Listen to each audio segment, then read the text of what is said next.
ధనుసు రాశి వారికి ఈ వారం చాలా అనుకూలంగా ఉంది. రాశ్యాధిపతి చతుర్థాధిపతి అయిన గురువు అష్టమంలో బలంగా ఉన్నారు.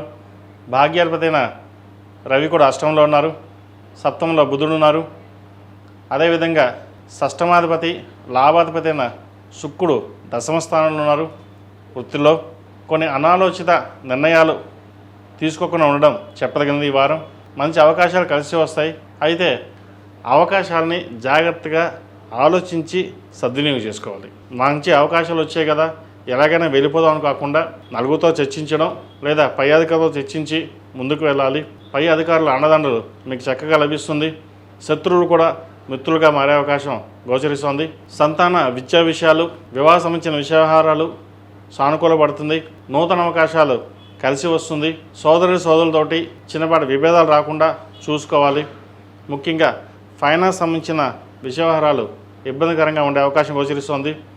ఎంత కష్టపడుతున్నప్పటికీ ఏదో విధంగా డబ్బు ఖర్చు అయిపోతుందనే ఒక ఆలోచన భావన ఎక్కువగా ఉంటుంది. మీరు ఇవన్నీ పక్కన పెట్టండి. ఏదైతే దృష్టి సారిస్తున్నారో వ్యాపారం కావచ్చు, ఉద్యోగం కావచ్చు, దాని మీద దృష్టి సారించాలి. అప్పుడు మీకు డబ్బు లాభదాయకంగా ఉంటుంది.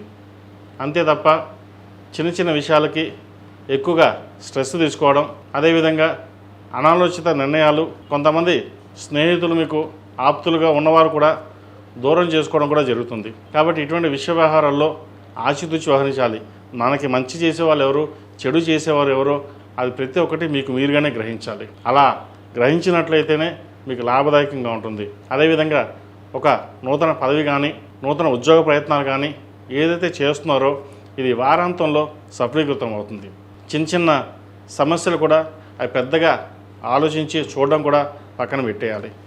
ఏదైనా సరే మీకు రాశ్యాధిపతి బలంగా ఉన్నారు కాబట్టి మీరు సొంతంగా తీసుకున్న నిర్ణయాలు ఏవైతే ఉన్నాయో అవి లాభదాయకంగా ఉంటుంది. వ్యయాధిపతి పంచమాధిపతి అయిన కుజుడు షష్టమంలో ఉన్నారు, బలంగా ఉన్నారు. వ్యాపారపరంగా వృత్తిరీత్యా మంచి కలుసుబాటుతనంగా ఉంటుంది. వచ్చిన అవకాశాలని చక్కగా సద్వినియోగపరచుకోండి. భూ సంబంధించిన వ్యవహారాలు సానుకూలంగా ఉంది. నూతన వాహనం కావచ్చు లేదా ఇల్లు కావచ్చు కొనే అవకాశాలు గోచరిస్తోంది. చక్కగా ఈ వారం అనుకూలంగా ఉంది. దైవదర్శనం చక్కగా చేసుకుని ముందుకు సాగండి. మంచి ఫలితాలు ఉంటాయి. శివారాధన ఎంత చేస్తే అన్ని మంచి ఫలితాలు ఉంటుంది. సోమవారం నాడు, శనివారం నాడు రుద్రాభిషేకం చేయించండి. కుదిరితే ఇంట్లో చేయించుకోండి లేదా గుళ్ళో చేయించుకోండి. తద్వారా మంచి ఫలితాలు ఉంటాయి. ప్రతిరోజు ప్రతినిత్యం దక్షిణామూర్తి స్తోత్రం పఠించడం, అదేవిధంగా ఓం నమో నారాయణ ఒత్తులతోటి జిల్లేడు ఒత్తులతో కలిపి దీపారాధన చేయండి. ఏ పనైనా సరే నిర్విఘ్నంగా పూర్తి చేస్తారు. అది పూర్తవుతుంది కూడా.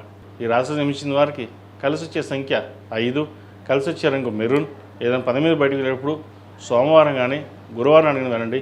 మంచి ఫలితాలు సంప్రాప్తిస్తాయి. ఈ పూజస్టోర్.in పసుపు కుంకుమ నుంచి దేవత విగ్రహాల దాకా అన్ని రకాల పూజలు, వ్రతాలు, గృహప్రవేశం, హోమాది శుభకార్యాలకు కావలసిన పూజా సామాగ్రి అంతా ఒక్కొక్క క్లిక్ తోనే మీ ఇంటి వద్దనే పొందండి. ఈ పూజస్టోర్.in